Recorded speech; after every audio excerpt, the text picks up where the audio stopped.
은숙 씨가 쓴 시 참 따뜻하네요. 친구 남편의 눈빛이 심상치 않았습니다. 그때 그 사람이 50년 전 사진 속 남자, 바로 그였습니다. 제 마음속 한구석엔 늘 은숙 씨가 있었습니다. 선자는 제 친구예요.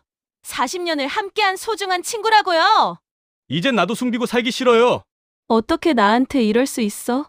남편은 모든 기억을 잃었습니다. 구독과 좋아요는 무료니까 한 번씩 눌러주시고 끝까지 들어보시고 후기도 댓글로 남겨주세요. 그럼 사연 시작합니다. 서울 근교 구도심 주민센터 지하에 자리한 문학동호회는 매주 수요일 오후 2시면 어김없이 문을 열었습니다. 낡은 계단을 따라 내려가면 희미한 형광등 불빛 아래 둥그렇게 놓인 의자들이 보였죠. 벽에는 회원들이 쓴 시들이 빼곡히 붙어 있었고 구석에는 오래된 책장 하나가 세월의 무게를 견디고 서 있었습니다. 김은숙은 오늘도 검은색 긴 치마에 베이지색 가디건을 걸치고 조용히 자리에 앉았습니다. 69의 나이가 무색하게 단정한 자세로 앉아 있는 은숙의 얼굴에는 세월이 새긴 주름보다 온화함이 먼저 느껴졌습니다. 전직 국어교사였던 은숙은 남편을 떠나보낸 지 10년이 지났지만 여전히 결혼 반지를 끼고 다녔습니다. 외로움을 시로 달래며 혼자 사는 삶이 이제는 익숙해졌죠. 은숙 언니, 오늘은 무슨 시 가져왔어요? 활기찬 목소리의 주인공은 윤선자였습니다. 68배 선자는 동호회 회장으로 사교적이고 밝은 성격 덕분에 모임의 분위기를 늘 이끌어갔습니다. 은숙과 선자는 40년 지기 친구였습니다. 고등학교 때 같은 반이었던 두 사람은 결혼 후에도 자주 만났고 남편을 먼저 보낸 은숙을 선자는 언제나 챙겼습니다. 오늘은 라일락에 관한 시예요. 어제 아파트 화단에서 봤거든요. 은숙이 조심스레 노트를 펼치자 선자는 환하게 웃으며 고개를 끄덕였습니다. 동호회 회원들이 하나둘 모여들기 시작했습니다. 모두 60을 훌쩍 넘긴 나이였지만 시를 낭독할 때만큼은 젊은 날의 열정이 되살아나는 듯 했습니다. 자, 그럼 오늘도 시작해 볼까요? 선자의 말에 회원들이 자리를 잡았습니다. 그때 문이 열리며 한 남성이 들어왔습니다. 점잖은 인상에 회색 재킷을 입은 남성은 선자의 남편 박철민이었습니다. 71살의 철민은 은행 지점장을 지내고 은퇴한 후 가끔 아내를 데리러 동호회에 들르곤 했습니다. 여보, 벌써 왔어요? 아직 1시간은 더 남았는데. 선자가 놀란 듯 물었습니다. 철민은 조용히 뒤쪽 의자에 앉으며 말했습니다. 오늘은 일찍 끝나서요. 시 낭독 한번 들어보려고요. 말수가 적고 과묵한 성격의 철민은 평소 동호회 활동에 관심을 보인 적이 없었습니다. 선자는 신기하다는 표정을 지었지만 곧 회원들에게 시선을 돌렸습니다. 그럼 오늘 첫 번째는 은숙 언니가 발표해 주세요. 은숙은 천천히 일어서서 노트를 들었습니다. 떨리는 목소리로 시를 읽기 시작했습니다. 라일락 향기에 대한 그리움, 봄날의 추억, 그리고 돌아오지 않는 사람에 대한 애틋함이 담긴 시였습니다. 은숙의 목소리는 낮고 차분했지만 그 속에 담긴 감정은 진했습니다. 시 낭독이 끝나자 잠시 침묵이 흘렀습니다. 회원들은 박수를 치며 감동했다는 반응을 보였습니다. 그때 뒤쪽에서 철민의 목소리가 들렸습니다. 그때 은숙 씨가 쓴 시, 참 따뜻하네요. 은숙은 고개를 들어 철민을 바라봤습니다. 철민의 눈빛에는 뭔가 오래된 감정이 담겨 있는 듯 했습니다. 은숙은 어색하게 미소 지으며 대답했습니다. 감사합니다. 회장님 남편분이시죠? 철민은 고개를 끄덕였지만 시선을 은숙에게서 떼지 못했습니다. 선자는 그 모습을 보며 장난스럽게 말했습니다. 여보, 우리 은숙 언니 씨 솜씨 대단하죠? 옛날에 교사 시절에도 유명했다니까요. 그랬군요. 철민은 짧게 대답하고는 다시 조용히 자리에 앉았습니다. 은숙은 이상하게 가슴이 두근거렸습니다. 철민의 눈빛이 자꾸 머릿속에 남았습니다. 뭔가 낯익은 듯 하면서도 낯선 느낌이었습니다. 동호회가 끝나고 회원들은 근처 카페 라일락 향기로 자리를 옮겼습니다. 이곳은 오래된 단골 카페로 동호회 회원들의 사랑방 같은 곳이었습니다. 은숙은 창가 자리에 앉아 커피를 마시며 창밖을 바라봤습니다. 봄볕이 따스하게 내리쬐고 있었습니다. 은숙 언니, 오늘 시 정말 좋았어요. 선자가 옆에 앉으며 말했습니다. 은숙은 미소 지었습니다. 고마워요, 선자야. 근데 오늘 회장님이 일찍 오셨네요. 그러게요. 신기하죠? 평소엔 관심도 없더니. 선자는 철민을 바라보며 웃었습니다. 철민은 카페 한쪽에서 신문을 읽고 있었습니다. 은숙은 무심코 철민을 바라봤습니다. 그의 옆모습이 묘하게 마음에 걸렸습니다.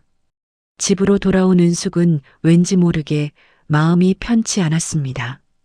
철민의 눈빛이 자꾸 떠올랐습니다. 그 눈빛 속에는 뭔가 말하지 못한 이야기가 담겨 있는 것 같았습니다. 은숙은 침대에 누워서도 잠을 이루지 못했습니다. 이유 모를 떨림이 가슴속에서 일렁이고 있었습니다. 밤이 깊어갈수록 은숙의 불안감은 커져갔습니다. 10년 만에 느끼는 이상한 감정이었습니다.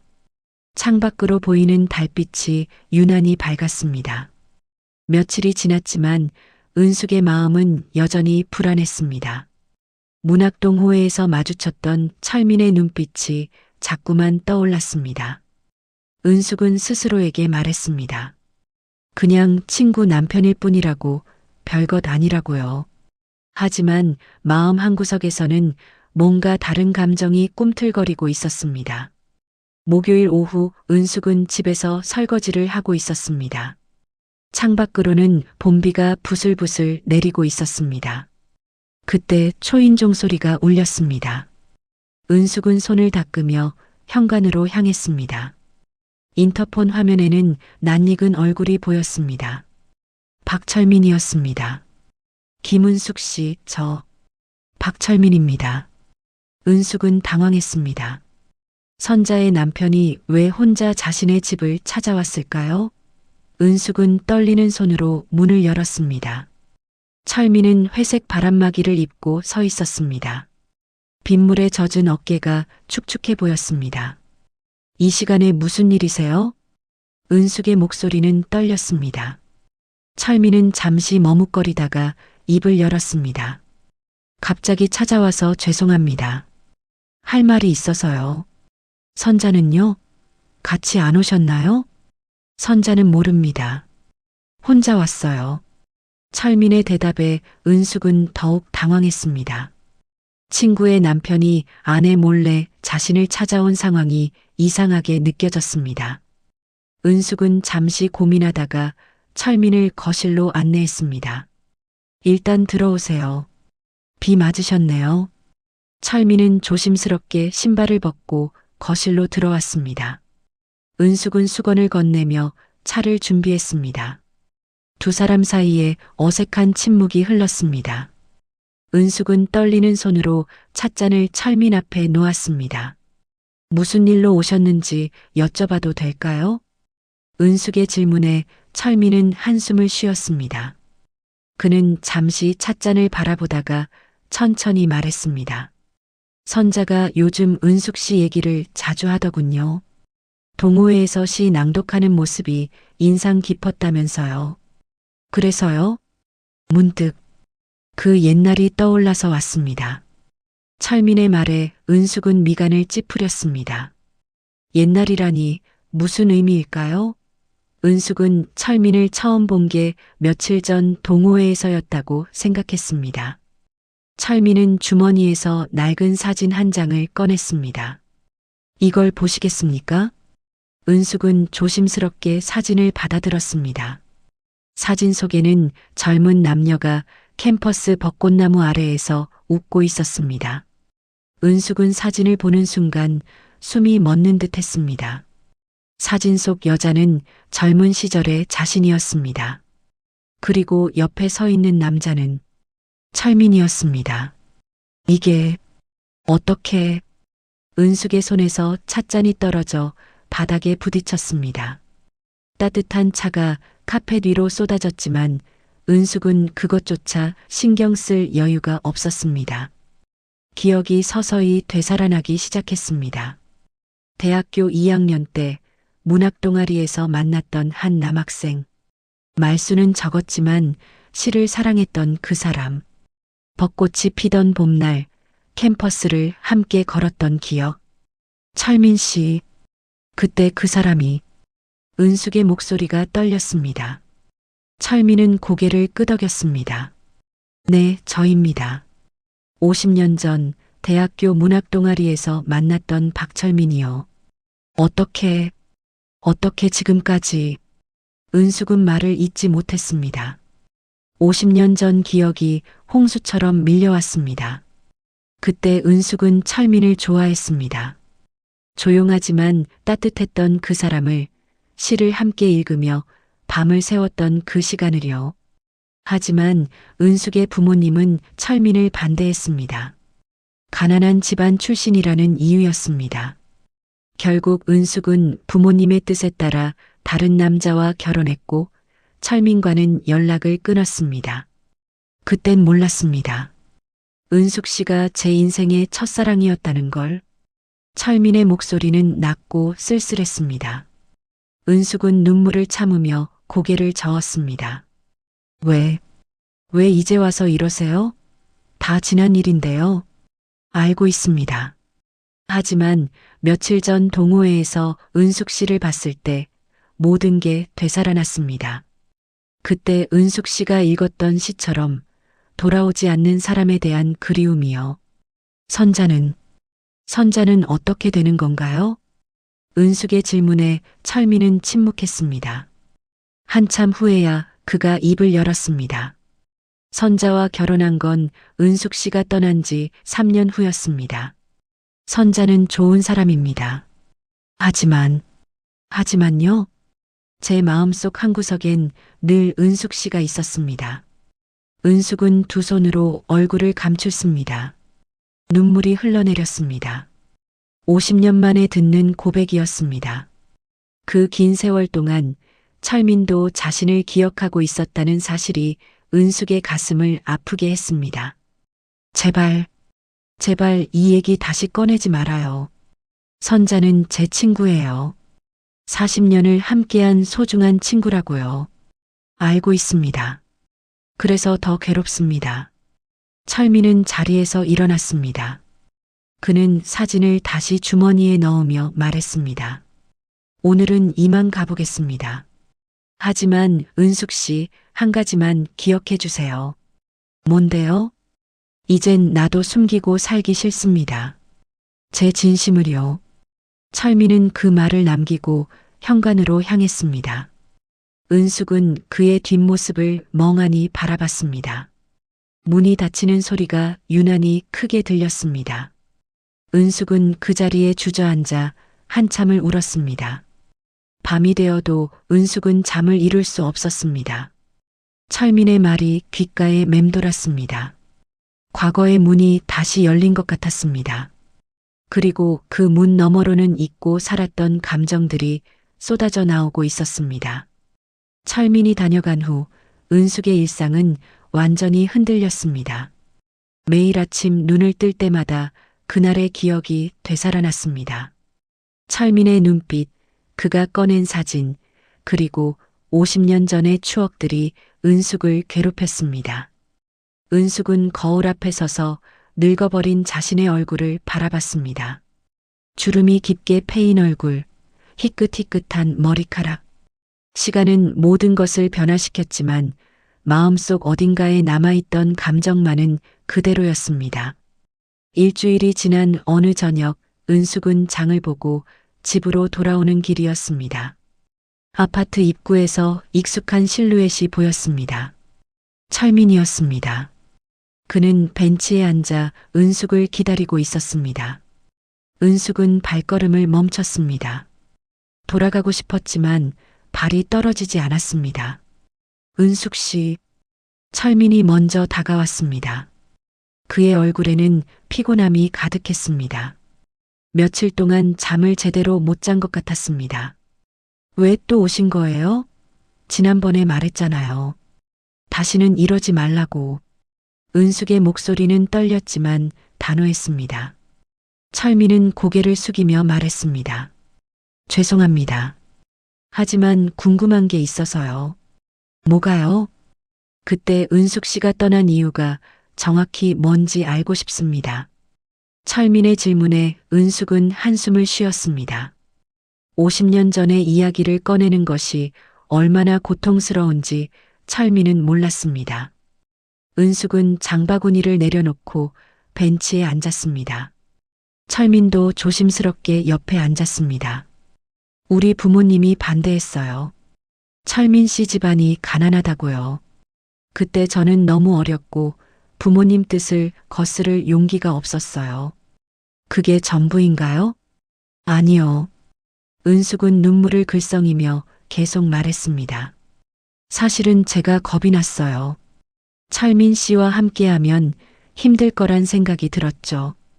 가난을 견디며 살아갈 자신이 없었어요.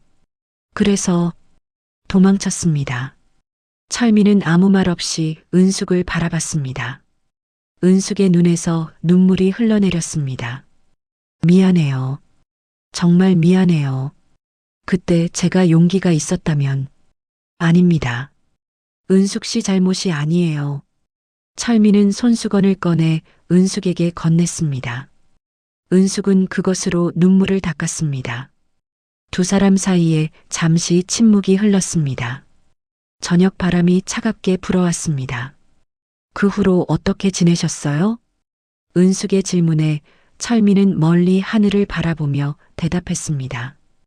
은숙 씨가 떠난 후 3년 동안 방황했습니다. 술도 많이 마셨고요. 그러다 선자를 만났어요. 선자는 밝고 따뜻한 사람이었습니다. 상처받은 저를 치유해줬죠.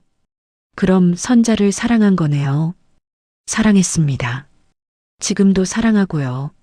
하지만 철민은 말을 멈췄습니다. 은숙은 그의 다음 말을 기다렸습니다. 한참 후에 철민이 조용히 말했습니다. 하지만 첫사랑은 지울 수 없더군요. 마음 한구석에 늘 은숙 씨가 있었습니다. 그럼 어쩌자는 거예요? 지금 와서 뭘 바라는 거죠? 은숙의 목소리가 높아졌습니다.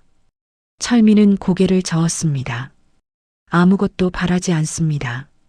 그냥 제 마음을 전하고 싶었을 뿐이에요. 선자는 아무 잘못 없어요. 제발 이 얘기 다시 꺼내지 말아요. 우리 모두를 힘들게 하지 말아요. 은숙은 일어서서 장바구니를 들었습니다. 철민도 자리에서 일어났습니다. 그는 은숙을 바라보며 마지막으로 말했습니다. 은숙 씨, 마지막으로 한 가지만 말하겠습니다. 뭔데요?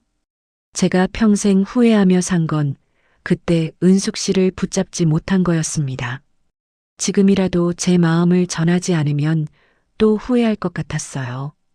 철민은 돌아서서 천천히 걸어갔습니다. 은숙은 그의 뒷모습을 멍하니 바라봤습니다. 가슴이 너무 아팠습니다. 50년 만에 들은 고백은 은숙의 마음을 송두리째 흔들어 놓았습니다. 집으로 돌아온 은숙은 소파에 주저앉았습니다. 장바구니는 현관에 그대로 놓여 있었습니다. 은숙은 두 손으로 얼굴을 감싸며 한참을 울었습니다. 왜 이제 와서 이런 일이 생긴 걸까요?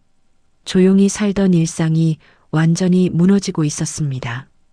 며칠 후 은숙은 선자에게서 전화를 받았습니다. 은숙 언니, 오늘 저녁에 우리 집에 올 수 있어요? 같이 저녁 먹어요. 은숙은 잠시 망설였습니다. 철민을 마주하는 것이 두려웠지만 거절할 이유도 없었습니다. 은숙은 어렵게 대답했습니다. 그래, 갈게. 저녁 시간 은숙은 선자의 집을 방문했습니다. 선자는 반갑게 맞이하며 거실로 안내했습니다. 철민은 소파에 앉아 신문을 보고 있었습니다. 은숙과 눈이 마주치자 철민은 어색하게 고개를 숙였습니다. 여보, 은숙 언니 왔어요. 선자의 말에 철민은 자리에서 일어나 인사했습니다. 어서 오세요. 안녕하세요. 은숙은 짧게 인사하고 시선을 피했습니다. 선자는 부엌으로 향하며 말했습니다. 잠깐만 기다려요. 금방 차려올게요. 선자가 부엌에 들어가자 거실에는 은숙과 철민만 남았습니다. 어색한 침묵이 흘렀습니다. 철민이 먼저 입을 열었습니다. 요즘 어떻게 지내셨어요? 그냥 그렇게 지내요. 은숙의 대답은 차갑게 들렸습니다. 철민은 더 이상 말을 잇지 못했습니다. 곧 선자가 음식을 가져왔고 세 사람은 식탁에 둘러앉았습니다. 저녁 식사 내내 은숙은 불편했습니다. 철민과 눈이 마주칠 때마다 가슴이 두근거렸습니다. 선자는 아무것도 모른 채 즐겁게 이야기를 이어갔습니다. 집으로 돌아오는 길 은숙은 혼란스러웠습니다. 철민의 고백이 계속 머릿속을 맴돌았습니다. 이대로 괜찮을까요? 이 비밀을 계속 숨기고 살 수 있을까요? 은숙은 알 수 없었습니다. 다만 한 가지 확실한 건 과거의 문이 열렸고 그 문을 다시 닫기는 쉽지 않을 것 같다는 사실이었습니다. 그날 저녁 이후 은숙은 선자를 피하기 시작했습니다. 문학동호회에도 나가지 않았고 선자의 전화도 받지 않았습니다. 마음속 죄책감이 너무 컸기 때문입니다. 아무 일도 없었지만 철민의 고백을 듣고 흔들린 자신이 부끄러웠습니다. 40년 지기 친구를 배신하는 것 같았습니다. 일주일이 지난 어느 날 선자가 직접 은숙의 집을 찾아왔습니다. 은숙은 문을 열며 놀란 표정을 지었습니다. 선자야, 왜 왔어? 언니, 요즘 왜 이래요? 전화도 안 받고 동호회에도 안 나오고. 무슨 일 있어요? 선자의 목소리에는 걱정이 묻어 있었습니다. 은숙은 어색하게 웃으며 대답했습니다. 아니야, 그냥 몸이 좀 안 좋아서. 정말요? 얼굴이 많이 상해 보이긴 해요. 선자는 은숙의 얼굴을 살펴보며 말했습니다. 은숙은 선자를 거실로 안내했습니다. 차를 준비하는 동안에도 은숙의 손은 떨렸습니다. 선자 앞에서 평정심을 유지하기가 어려웠습니다. 언니, 사실 할 말이 있어서 왔어요. 선자가 조심스럽게 말을 꺼냈습니다. 은숙은 가슴이 철렁 내려앉았습니다. 혹시 철민이 선자에게 모든 걸 말한 걸까요? 은숙은 떨리는 목소리로 물었습니다. 무슨 말? 요즘 우리 남편이 이상해요. 이상하다니? 자꾸 멍하니 앉아있고 밤에 잠도 제대로 못 자는 것 같아요. 물어봐도 아무 말 안 하고요. 선자의 말에 은숙은 가슴이 답답해졌습니다. 철민이 괴로워하고 있다는 게 느껴졌습니다. 은숙은 애써 침착하게 대답했습니다. 나이 들면 다 그런 거 아니야? 너무 걱정 마. 그런가요? 근데 언니. 선자는 잠시 망설이다가 물었습니다. 혹시 우리 남편이 언니한테 이상한 말 한 적 없어요? 은숙의 심장이 빠르게 뛰기 시작했습니다. 선자가 뭔가 눈치챈 걸까요? 은숙은 최대한 태연하게 대답했습니다. 이상한 말? 무슨 말? 아니, 그냥 요즘 언니 얘기를 자주 하길래요. 동호회에서 시 낭독하는 모습이 인상 깊었다면서요. 아, 그거 그냥 칭찬한 거겠지. 별거 아니야. 은숙은 애써 웃으며 말했습니다. 선자는 고개를 끄덕였지만 표정은 여전히 불안해 보였습니다. 언니, 사실 한 가지 더 이상한 게 있어요. 뭔데? 며칠 전에 우리 남편이 혼자 외출했는데 어디 갔는지 말을 안 해요. 물어봐도 그냥 산책했다고만 하고요. 은숙은 가슴이 철렁했습니다. 그날 철민이 자신의 집 앞에서 기다렸던 날이었습니다. 선자가 그 사실을 알면 어떻게 될까요? 은숙은 애써 평정을 유지하며 말했습니다. 그럴 수도 있지. 남자들도 혼자만의 시간이 필요한 법이야. 그렇긴 한데 왠지 찝찝해요. 선자는 한숨을 쉬며 차를 마셨습니다. 은숙은 선자를 바라보며 죄책감에 사로잡혔습니다. 아무 잘못도 없는 친구를 이렇게 괴롭게 만들고 있다는 사실이 괴로웠습니다. 선자야, 너무 걱정 마. 아무 일도 아닐 거야. 그래요, 언니. 제가 괜히 예민한가 봐요. 선자는 미소 지으며 일어섰습니다. 은숙은 현관까지 배웅했습니다.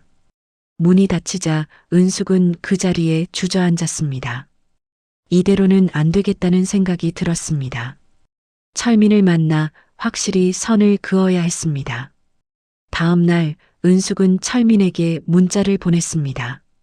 내일 오후 2시 라일락 향기 카페에서 만나요. 할 말이 있어요. 얼마 후 철민에게서 답장이 왔습니다. 알겠습니다. 약속 당일 은숙은 카페에 먼저 도착했습니다. 구석자리에 앉아 철민을 기다렸습니다.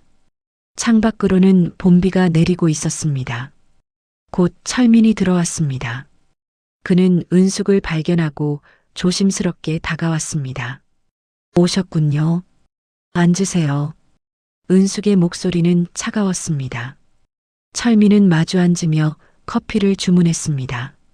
잠시 침묵이 흐른 후 은숙이 먼저 입을 열었습니다. 철민 씨, 이제 그만해요. 무엇을요? 저를 찾아오는 것, 옛날 얘기 꺼내는 것, 다 그만두세요. 은숙의 말에 철민은 아무 대꾸도 하지 못했습니다. 은숙은 계속해서 말했습니다. 어제 선자가 저를 찾아왔어요. 철민 씨가 요즘 이상하다면서요. 외출도 자주 하고 잠도 제대로 못 잔다고요. 죄송합니다.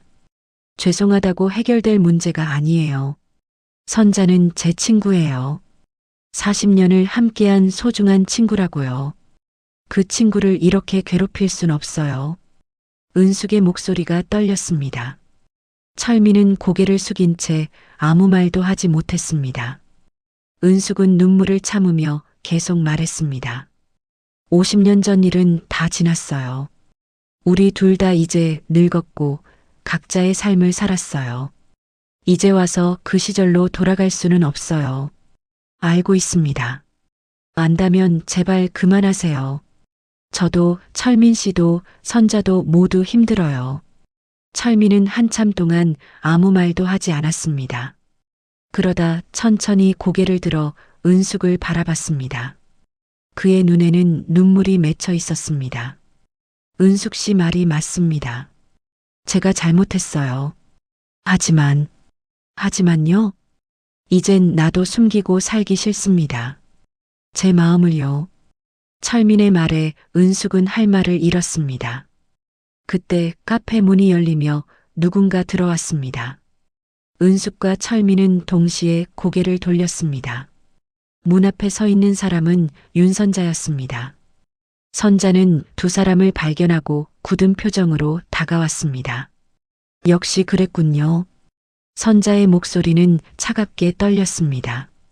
은숙은 얼어붙었습니다. 철민은 자리에서 일어나려 했지만 선자가 손을 들어 제지했습니다. 앉아 있어요. 둘 다. 선자는 옆 의자를 끌어당겨 앉았습니다. 그녀의 눈에는 배신감과 분노가 가득했습니다. 은숙은 떨리는 목소리로 말했습니다. 선자야, 이건 설명 안 해도 돼요. 다 알아요. 선자의 말에 은숙은 숨이 막혔습니다.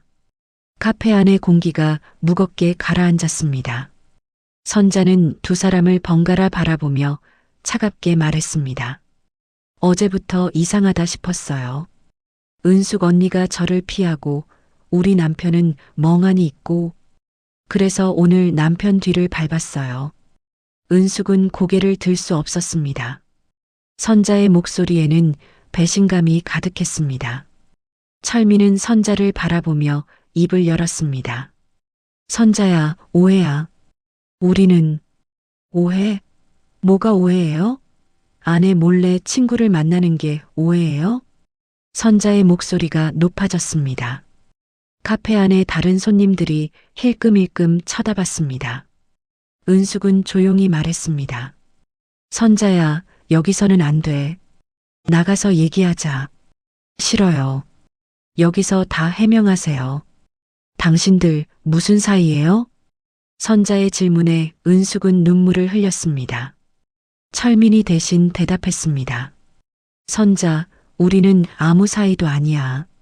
다만 옛날에 알고 지냈던 사이였어. 옛날? 언제요? 대학교 때 같은 동아리였어. 그게 전부야. 철민의 설명에 선자는 비웃듯 웃었습니다. 그게 전부라고요? 그럼 왜 숨긴 거예요? 왜 나한테 말 안 했어요? 말할 필요가 없다고 생각했어. 거짓말. 필요가 없으면 왜 몰래 만나요? 선자의 목소리가 떨렸습니다.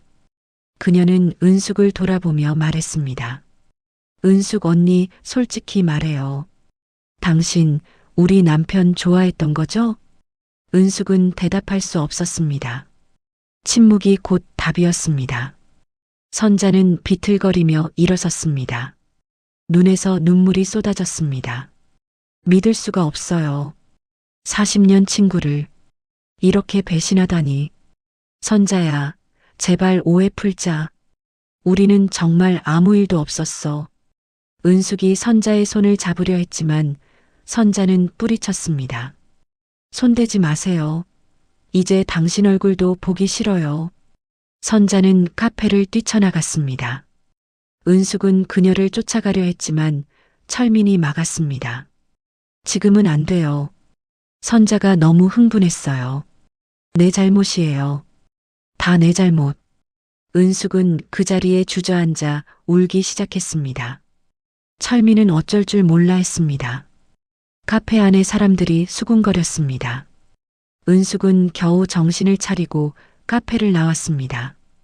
그날 밤 은숙은 선자에게 수십 통의 전화를 걸었지만 선자는 받지 않았습니다. 문자도 보냈지만 답이 없었습니다. 은숙은 절망에 빠졌습니다. 40년 우정이 하루아침에 무너졌습니다.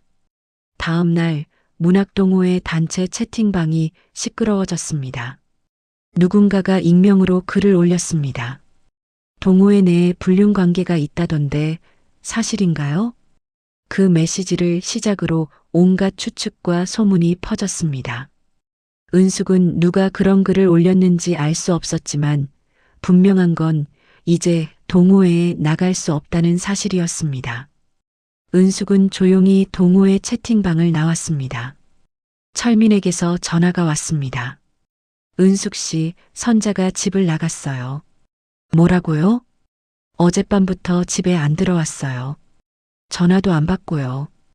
은숙은 가슴이 철렁했습니다. 선자가 어디로 간 걸까요? 은숙은 서둘러 외출 준비를 했습니다. 선자가 갈 만한 곳들을 찾아다녔습니다. 동호회 회원들에게도 연락했지만 아무도 선자를 본 사람이 없었습니다. 저녁이 되자 철민에게서 다시 전화가 왔습니다. 선자를 찾았어요. 병원이에요. 병원? 무슨 일이에요? 계단에서 넘어졌대요. 지금 응급실에 있어요. 은숙은 택시를 타고 병원으로 달려갔습니다. 응급실 앞에는 철민이 초췌한 얼굴로 서 있었습니다. 선자는요? 아직 의식이 없어요. 머리를 심하게 다쳤대요. 은숙은 다리에 힘이 풀렸습니다. 철민이 은숙을 부축했습니다. 두 사람은 의자에 앉아 기다렸습니다. 시간이 느리게 흘렀습니다. 1시간 후 의사가 나왔습니다. 보호자분이세요? 네, 저예요. 철민이 일어서며 대답했습니다. 환자분 상태가 위중합니다. 뇌출혈이 있어서 수술이 필요해요. 수술이요? 네, 빨리 해야 합니다. 동의서에 서명해 주세요. 철민은 떨리는 손으로 서명했습니다. 선자는 곧 수술실로 옮겨졌습니다. 은숙과 철민은 수술실 밖에서 기다렸습니다. 은숙은 계속 눈물을 흘렸습니다. 다 제 잘못이에요. 제가 선자를 이렇게 만들었어요. 아니에요. 제 잘못이에요. 두 사람은 서로를 위로할 수도 자신을 용서할 수도 없었습니다. 그저 선자가 무사하기만을 빌었습니다. 수술은 4시간 동안 이어졌습니다. 밤이 깊어갈수록 은숙의 불안은 커졌습니다. 마침내 수술실 문이 열렸습니다. 의사가 나오며 말했습니다. 수술은 성공했습니다. 하지만 아직 안심할 수 없어요. 이틀이 고비입니다. 철민은 고개를 숙여 감사 인사를 했습니다. 선자는 중환자실로 옮겨졌습니다. 은숙은 유리창 너머로 선자를 바라봤습니다. 온몸에 관을 꽂고 누워있는 선자의 모습에 가슴이 찢어지는 것 같았습니다. 그날 밤 은숙은 병원 복도에 앉아 밤을 새웠습니다. 철민도 옆에 앉아 있었습니다. 두 사람은 아무 말도 하지 않았습니다. 다만 선자가 깨어나기만을 간절히 기도했습니다. 며칠 후 신문에 작은 기사가 실렸습니다. 70대 남성 한강 인근에서 행방불명. 기사 속 남성은 박철민이었습니다. 선자가 중환자실에서 깨어나지 못하는 동안 철민은 죄책감을 이기지 못하고 사라진 것입니다. 은숙은 신문을 보고 주저앉았습니다. 모든 게 무너졌습니다. 철민이 실종된 지 사흘째 되는 날 은숙은 경찰서를 찾아갔습니다. 실종 신고를 접수한 경찰관은 은숙에게 여러 질문을 던졌습니다. 실종자와 어떤 관계이십니까? 친구의 남편이에요. 마지막으로 본 게 언제죠? 나흘 전 병원에서였어요. 은숙은 떨리는 목소리로 대답했습니다. 경찰관은 고개를 끄덕이며 기록했습니다. 한강 인근을 수색하겠다는 말을 남기고 경찰관은 은숙을 돌려보냈습니다. 은숙은 무거운 발걸음으로 병원으로 돌아왔습니다. 중환자실 앞에는 선자의 딸이 와 있었습니다. 40대 중반의 딸은 은숙을 보자 차갑게 돌아섰습니다. 은숙은 다가가려 했지만 딸이 손을 들어 막았습니다. 가까이 오지 마세요. 미안해. 정말 미안해. 미안하다고 엄마가 돌아오나요? 아빠가 돌아오나요? 딸의 목소리는 분노로 떨렸습니다. 은숙은 아무 말도 할 수 없었습니다. 딸은 눈물을 흘리며 계속 말했습니다. 엄마 친구라면서요? 40년을 함께 했다면서요? 어떻게 이럴 수 있어요? 내가 정말 잘못했어. 잘못했다는 말로 다 해결되나요? 우리 가족을 이렇게 만들어 놓고? 딸은 더 이상 말하지 않고 중환자실 안으로 들어갔습니다. 은숙은 복도 벤치에 주저앉았습니다. 모든 게 자신의 잘못이었습니다. 철민의 고백을 단호하게 거절했어야 했습니다. 선자에게 모든 걸 솔직하게 말했어야 했습니다. 밤이 되자 병원은 고요해졌습니다. 은숙은 복도 끝에 서서 중환자실을 바라봤습니다. 유리창 너머로 선자가 보였습니다. 여전히 의식이 없는 채 누워 있었습니다. 은숙은 눈물을 흘리며 중얼거렸습니다. 선자야, 제발 깨어나. 내가 잘못했어. 다 내 잘못이야. 그때 간호사가 다가왔습니다. 보호자 아니시면 들어가실 수 없어요. 네, 알겠습니다. 은숙은 고개를 숙이고 병원을 나왔습니다. 집으로 돌아오는 길, 은숙은 멍한 상태로 걸었습니다. 거리는 텅 비어 있었고 가로등 불빛만이 쓸쓸하게 빛났습니다. 집에 도착한 은숙은 소파에 앉아 멍하니 천장을 바라봤습니다. 핸드폰이 울렸습니다. 낯선 번호였습니다. 은숙은 조심스럽게 전화를 받았습니다. 여보세요? 은숙 씨, 저예요. 철민의 목소리였습니다. 은숙은 깜짝 놀라 소리쳤습니다. 철민 씨? 지금 어디 있어요? 그건 중요하지 않아요. 은숙 씨에게 할 말이 있어서 전화했어요. 지금 당장 돌아와요. 선자가 아직 깨어나지 못했어요. 은숙의 목소리는 절박했습니다. 하지만 철민은 조용히 대답했습니다. 알고 있어요. 매일 병원에 전화해서 확인하고 있어요. 그럼 왜 돌아오지 않는 거예요? 돌아갈 자격이 없어요. 제가 선자를 이렇게 만들었는데 어떻게 돌아가요? 철민의 목소리는 절망으로 가득했습니다. 은숙은 눈물을 흘리며 말했습니다. 철민 씨 혼자 잘못이 아니에요. 저도 잘못했어요. 우리 함께 책임져요. 아니에요. 이건 제 잘못이에요. 제가 먼저 은숙 씨를 찾아갔고 과거를 꺼냈어요. 철민은 잠시 침묵하다가 계속 말했습니다. 은숙 씨, 저는 이제 돌아가지 못할 것 같아요. 무슨 소리예요? 제발 정신 차려요. 선자에게 편지를 남겼어요. 우편함에 넣어뒀으니 전달해 주세요. 철민 씨. 은숙이 소리쳤지만 전화는 끊겼습니다.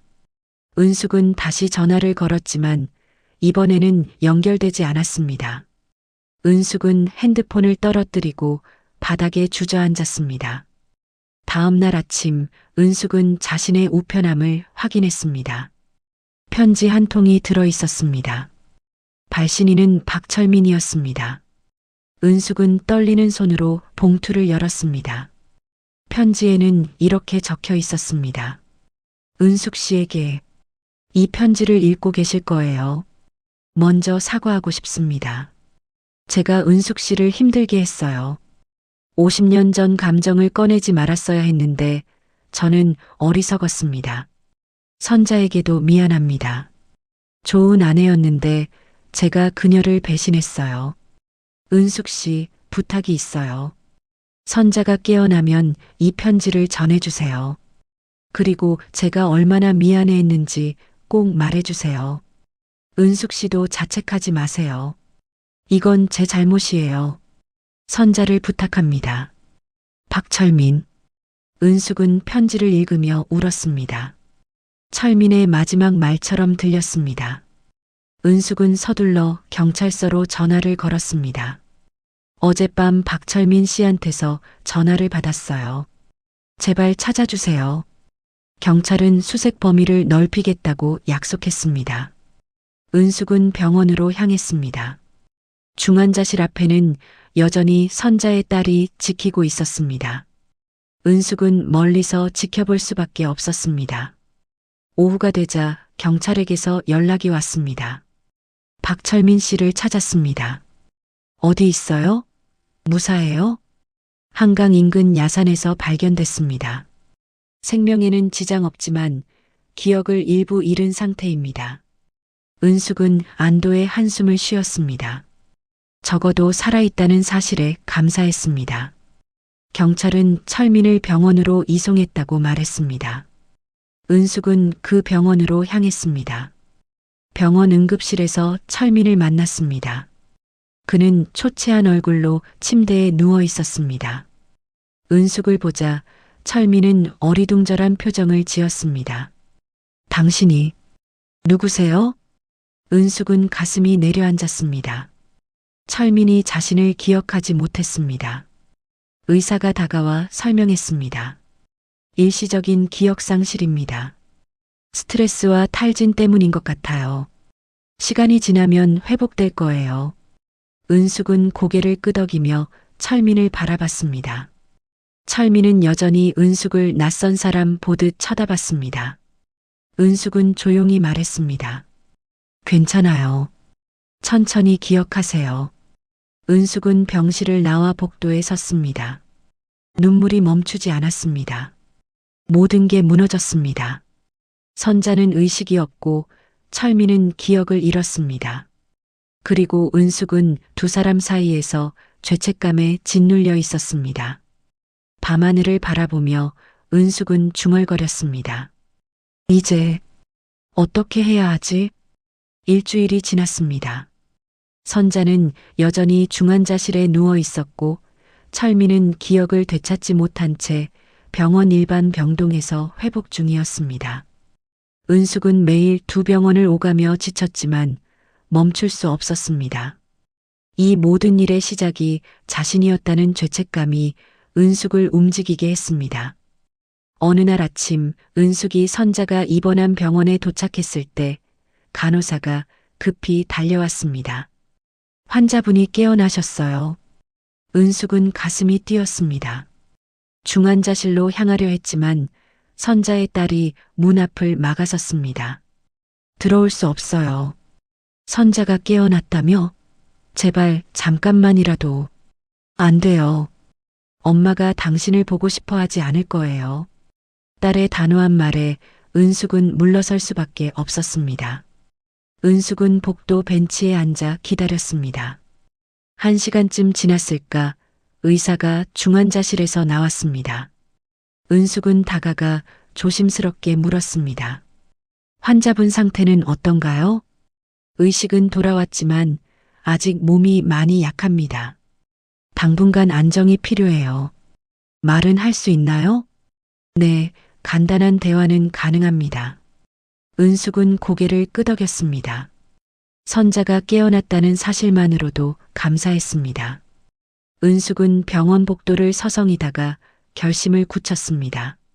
선자의 딸을 찾아가 말했습니다. 선자에게 전할 말이 있어요. 편지를 써도 될까요? 딸은 잠시 망설이다가 고개를 끄덕였습니다. 은숙은 병원 매점에서 편지지와 펜을 사서 카페에 앉았습니다. 떨리는 손으로 글을 쓰기 시작했습니다. 선자에게 어디서부터 사과해야 할지 모르겠어. 40년 우정을 지키지 못한 나를 용서해줘. 철민 씨와 나 사이에는 아무 일도 없었어. 그저 50년 전의 기억이 우리를 흔들었을 뿐이야. 하지만 그게 변명이 될 수는 없겠지. 내가 얼마나 괴로웠을지 나는 알아. 미안해, 정말 미안해. 철민 씨가 남긴 편지도 함께 보낼게. 그 사람도 너한테 미안해하고 있어. 내가 나를 용서하지 못해도 이해해. 다만 제발 건강해져. 그게 내 마지막 부탁이야. 은숙은 편지를 봉투에 넣고 철민이 남긴 편지도 함께 넣었습니다. 그리고 선자의 딸에게 전했습니다. 딸은 말없이 편지를 받아들었습니다. 다음 날 은숙은 철민이 입원한 병원을 찾았습니다. 철민은 창가에 앉아 밖을 바라보고 있었습니다. 은숙이 들어서자 철민은 고개를 돌렸습니다. 여전히 낯선 사람을 보는 듯한 눈빛이었습니다. 안녕하세요. 철민이 공손하게 인사했습니다. 은숙은 미소 지으며 대답했습니다. 안녕하세요. 오늘 기분은 어떠세요? 좀 나아진 것 같아요. 그런데 당신이 누구신지는 여전히 기억이 안 나네요. 괜찮아요. 천천히 기억하시면 돼요. 은숙은 철민 옆에 앉았습니다. 의사 말로는 철민의 기억이 조금씩 돌아오고 있다고 했습니다. 은숙은 조심스럽게 물었습니다. 혹시 선자라는 이름 기억하세요? 철민은 고개를 갸웃거리다가 천천히 말했습니다. 선자, 왠지 익숙한 이름이에요. 누구죠? 당신의 아내예요. 철민은 놀란 표정을 지었습니다. 그는 한참 동안 생각하다가 고개를 저었습니다. 아내, 맞나요? 기억이 안 나요. 괜찮아요. 시간이 지나면 기억날 거예요. 은숙은 위로하듯 말했습니다. 철민은 다시 창밖을 바라보며 중얼거렸습니다. 제가 왜 여기 있는 건가요? 무슨 일이 있었던 거죠? 지금은 쉬는 게 중요해요. 나중에 천천히 말씀드릴게요. 은숙은 더 이상 말하지 않았습니다. 철민에게 진실을 말하는 것이 과연 옳은 일인지 확신할 수 없었습니다. 어쩌면 기억을 잃은 채 사는 것이 철민에게는 더 나은 선택일지도 몰랐습니다. 며칠 후 선자의 딸에게서 연락이 왔습니다. 어머니가 당신을 만나고 싶대요. 은숙은 믿을 수 없었습니다. 선자가 자신을 만나겠다니요. 은숙은 서둘러 병원으로 향했습니다. 선자는 일반 병동으로 옮겨진 상태였습니다. 은숙이 병실 문을 열자 선자가 침대에 기대어 앉아 있었습니다. 많이 수척해진 얼굴이었지만 눈빛은 또렷했습니다. 선자야. 은숙은 눈물을 참으며 다가갔습니다. 선자는 조용히 은숙을 바라봤습니다. 한참 동안 침묵이 흘렀습니다. 선자가 먼저 입을 열었습니다. 편지 읽었어. 선자야, 정말 미안해. 나는 앉아. 선자의 말에 은숙은 의자에 앉았습니다. 선자는 창밖을 바라보며 천천히 말했습니다. 처음엔 정말 화가 났어. 배신감에 미칠 것 같았지. 40년 친구가 내 남편과 그런 과거가 있었다니. 은숙은 고개를 숙인 채 아무 말도 하지 못했습니다. 선자는 계속 말했습니다. 하지만 병원에 누워서 많이 생각했어. 내가 정말 화가 난 이유가 뭔지. 뭐였어? 외로움이었어. 선자의 대답에 은숙은 고개를 들었습니다. 선자는 쓸쓸하게 웃으며 말했습니다. 결혼하고 40년 동안 나는 좋은 아내가 되려고 노력했어. 남편을 잘 섬기고 아이들 잘 키우고 그게 내 의무라고 생각했지. 근데 문득 깨달았어. 그 사람이 나를 진심으로 사랑했는지 한 번도 확신한 적이 없었다는 걸. 선자야. 철민이 남긴 편지도 읽었어. 그 사람도 괴로워했구나 싶더라. 첫사랑을 잊지 못한 채 살았다니 나한테도 미안하고 자기 자신한테도 미안했겠지. 선자는 은숙을 똑바로 바라보며 말했습니다. 은숙아, 나 솔직히 말할게. 아직도 화가 나. 당신이 미워. 근데 동시에 이해도 돼. 우리 모두 외로웠던 거야. 은숙은 눈물을 흘렸습니다. 선자도 눈가가 붉어졌습니다. 미안해, 선자야. 정말 미안해. 나도 미안해. 내가 남편의 마음을 더 먼저 의심했어. 그 사람을 충분히 사랑하지 못한 것 같아. 두 사람은 한참 동안 울었습니다. 40년 우정 속에 쌓인 오해와 상처가 눈물로 흘러나왔습니다. 울음이 멎자 선자가 물었습니다. 철민이는 어떻게 됐어? 기억을 잃었어. 당신 이름도 기억 못해. 선자는 한숨을 쉬었습니다. 그것도 운명인가 봐. 어쩌면 그게 나을지도 몰라. 선자야, 철민 씨 만나볼 거야? 선자는 고개를 저었습니다. 아직은 아니야. 마음의 준비가 필요해. 은숙은 고개를 끄덕였습니다. 선자는 은숙의 손을 잡았습니다. 은숙아, 우리 다시 시작할 수 있을까? 정말 날 용서해 주는 거야? 용서라기보다는 놓아주는 거야. 미움도 원망도 다 놓아주는 거지. 은숙은 선자의 손을 꼭 쥐었습니다. 두 사람은 서로를 바라보며 조용히 울었습니다. 봄이 다시 찾아왔습니다. 1년이라는 시간이 흘렀습니다. 선자는 건강을 회복했고 철민은 기억을 조금씩 되찾았습니다. 은숙은 여전히 혼자 살았지만 이제는 마음이 조금 가벼워졌습니다. 문학동호회가 다시 문을 열었습니다. 소문과 오해로 한동안 문을 닫았던 동호회였지만 회원들은 다시 모이기로 했습니다. 은숙은 오랜만에 동호회를 찾았습니다. 주민센터 지하로 내려가는 계단은 여전히 낡았고 형광등 불빛도 여전히 희미했습니다. 동호회 회원들이 하나둘 모여들었습니다. 모두 은숙을 반갑게 맞아주었습니다. 지난 일들에 대해 아무도 언급하지 않았습니다. 다만 조용히 자리에 앉아 시를 나눌 준비를 했습니다. 오늘 첫 발표는 누가 할까요? 한 회원이 물었습니다. 그때 문이 열리며 윤 선자가 들어왔습니다. 은숙은 깜짝 놀라 자리에서 일어났습니다. 선자는 은숙을 보며 미소 지었습니다. 언니, 오랜만이에요. 선자야. 올 줄 몰랐어. 왜요? 여기 내 자리잖아요. 선자는 은숙 옆에 앉았습니다. 회원들은 두 사람을 번갈아 보며 안도의 표정을 지었습니다. 회장이었던 선자가 돌아왔다는 사실이 모두를 기쁘게 했습니다. 그럼 오늘은 은숙 언니가 먼저 발표해 주세요. 선자가 말했습니다. 은숙은 망설이다가 천천히 일어났습니다. 노트를 펼치며 조용히 시를 읽기 시작했습니다. 잊는다는 건 지우는 게 아니라 용서하는 일입니다. 아픈 기억도 그리운 순간도 모두 가슴에 담은 채 그저 미소 짓는 일입니다.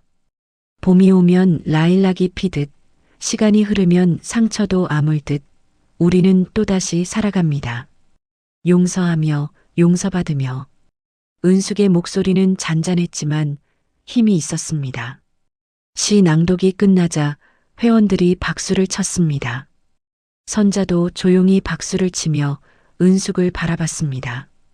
두 사람의 눈이 마주쳤고 그 속에는 이해와 용서가 담겨 있었습니다.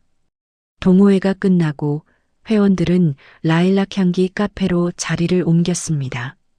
은숙과 선자는 창가 자리에 나란히 앉았습니다. 따뜻한 커피 향기가 두 사람을 감쌌습니다. 은숙 언니, 오늘 시 정말 좋았어요. 고마워, 선자야. 그 시, 우리 얘기죠? 선자의 질문에 은숙은 고개를 끄덕였습니다. 선자는 커피를 한 모금 마시며 창밖을 바라봤습니다. 라일락 꽃이 활짝 피어 있었습니다. 라일락이 또 피었네요. 그러게. 1년이 벌써 지났구나. 참 빨라요. 그 사이 많은 일이 있었는데. 선자는 쓸쓸하게 웃었습니다. 은숙은 조심스럽게 물었습니다. 철민 씨는 어떻게 지내? 기억이 많이 돌아왔어요. 우리 결혼 생활도 대부분 기억하고요. 다행이다. 하지만 은숙 언니는 아직도 기억 못해요. 선자의 말에 은숙은 가슴이 철렁했습니다. 선자는 계속 말했습니다. 의사 말로는 기억하고 싶지 않은 걸 무의식적으로 막고 있는 거래요. 트라우마 때문이라고. 미안해, 선자야. 괜찮아요. 어쩌면 그게 더 나을지도 몰라요. 그 사람도 언니도 나도 모두에게. 두 사람은 잠시 침묵했습니다. 그때 카페 문이 열렸습니다. 박철민이 들어왔습니다. 그는 선자를 발견하고 다가왔습니다. 은숙을 보자 공손하게 인사했습니다. 안녕하세요. 안녕하세요. 은숙도 담담하게 대답했습니다. 철민은 여전히 은숙을 낯선 사람으로 대했습니다. 선자가 말했습니다. 여보, 일찍 왔네요.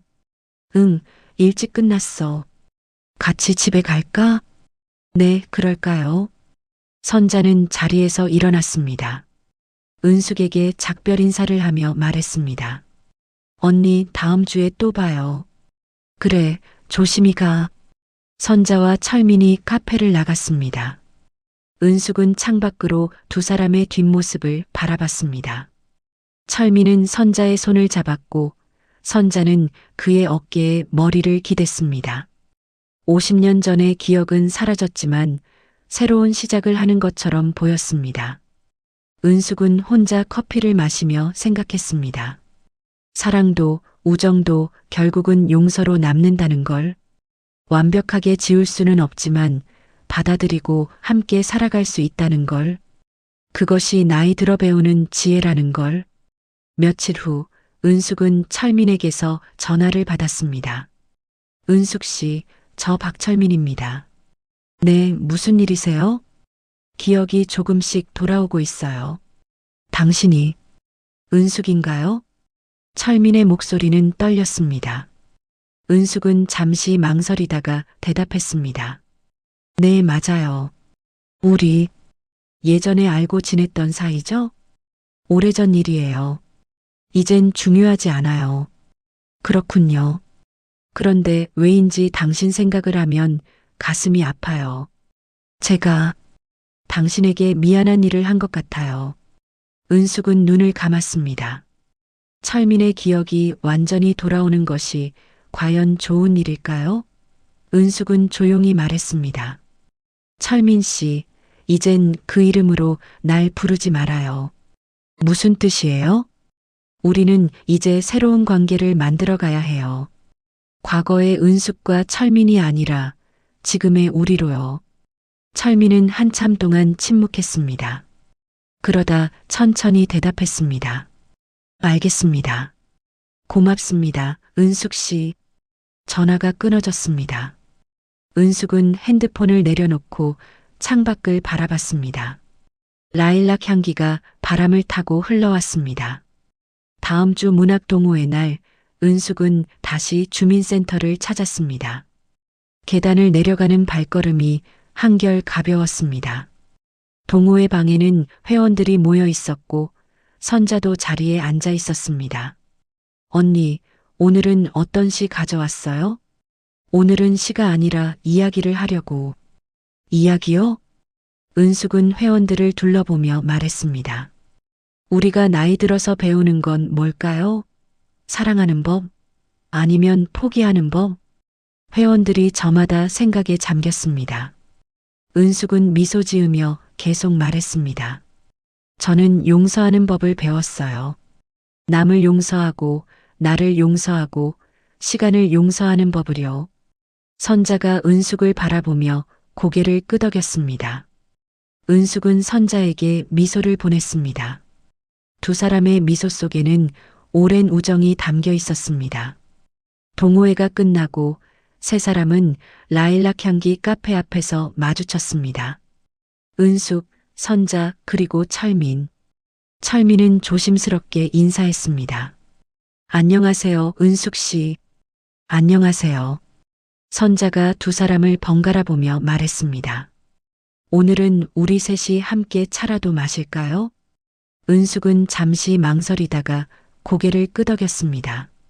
세 사람은 카페 안으로 들어갔습니다.